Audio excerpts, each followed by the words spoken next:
औज़ुबिल्लाहिमिनश्शैतानिर्रजीम बिस्मिल्लाहिर्रहमानिर्रहीम अस्सलामु अलैकुम वरहमतुल्लाहि वबरकातुहू।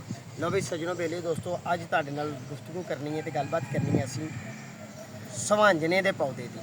सवांजना पंजाबी का नाम है तो जनाब अंग्रेज़ ने इनू कहा मोरिंगा।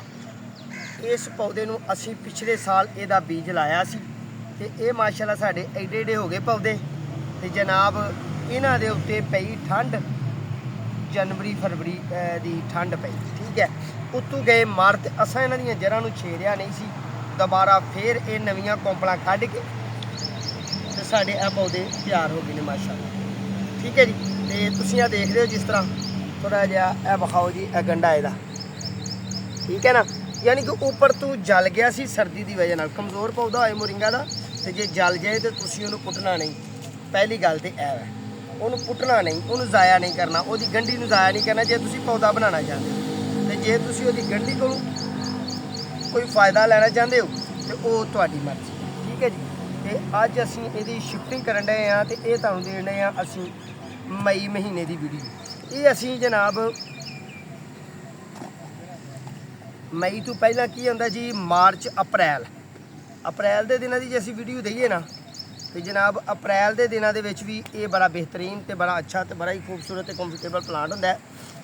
इनू असीं पंजाबी ज़बान दे विच सवांजना कहने आ ते अंग्रेज़ लोग इनू पढ़े लिखे लोग इनू मोरिंगा कहते हैं, ठीक है जी। ये पत्ते भी बड़े अच्छे ने, तुसीं अपने घर दे विच लाओगे तो जे ट्री बनाना चाहो तो ये साएदार एक ट्री भी बन जाता है, दरख्त भी बन जाता है। तो जे तुसीं चाहो कि ये कोलों पत्ते लैने ने तो एक छोटा जिहा प्लांट भी रख सकते हो, ठीक है जी। ये बीज लाने का बेहतरीन टाइम जो बेहतरीन वक्त जोड़ा वो जनाब गर्मी का दिन होंगे ने, सर्दी च बीज हरगज नहीं लाने। अप्रैल मई तो जून जुलाई अगस्त के दिनों तक ये बीज उग सकते हैं बेहतरीन तरीके नाल।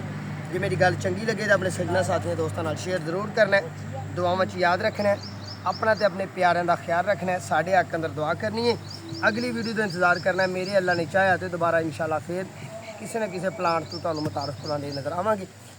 उन्नी देर तक दो इजाज़त। अल्लाह तुहानूं शाद रखे ते आबाद रखे, जिथे वसदे हो राजी वसियो खुश वसियो। अस्सलामु अलैकुम वरहमतुल्लाह।